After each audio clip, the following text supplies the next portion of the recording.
When we think about vision in the material plane, that 3D navigable space full of creatures and objects, we are usually concerned with visual acuity. We read eye charts to determine if we have 20/20 eyesight, or test our color recognition for color blindness. But vision is much more than that. For example, painters can be finely tuned to the color and the quality of shadows. Photographers are sensitive to the distribution of objects in space, thinking in terms of foreground, background, and composition. Architects and sculptors see what isn't there, paying attention to how negative space influences the structures they build. Graphic artists and fashion designers have a keen sense of how visual elements interact.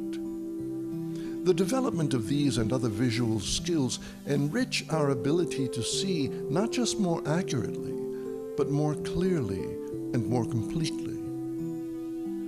At the heart of this developmental process lies the ability to detect subtle variations in light, color, movement.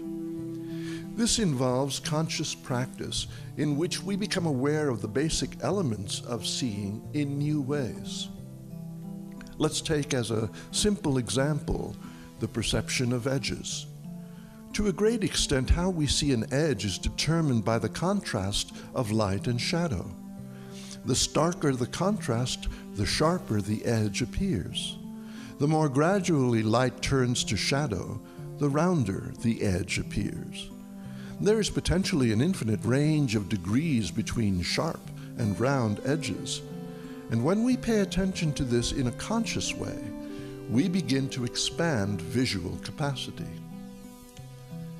There are movements and changes in the world around us so subtle that we don't notice them. Is that because they fall below some fixed threshold of detection, or is it that we just have not yet developed our ability to see them?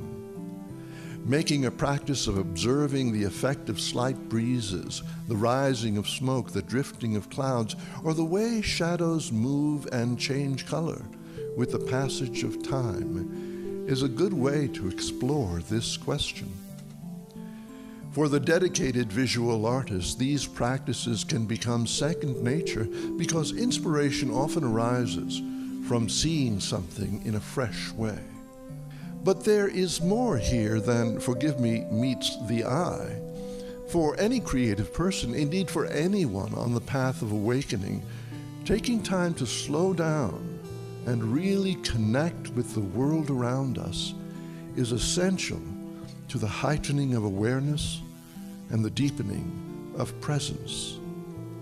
Our hectic, busy lives tend to emphasize purely functional perception of the material world, getting us from point A to B and home again. But in any day, there are dozens of opportunities, waiting at a stoplight, walking to the mailbox, standing in a queue for coffee, opportunities to be more fully present where we are. During these idling moments, we might climb up into our heads and rummage through experience, rehearsing the future or reviewing the past. The Buddhists call this monkey mind. Focusing through our eyes on what is actually before us can help us drop out of monkey mind and into pure being.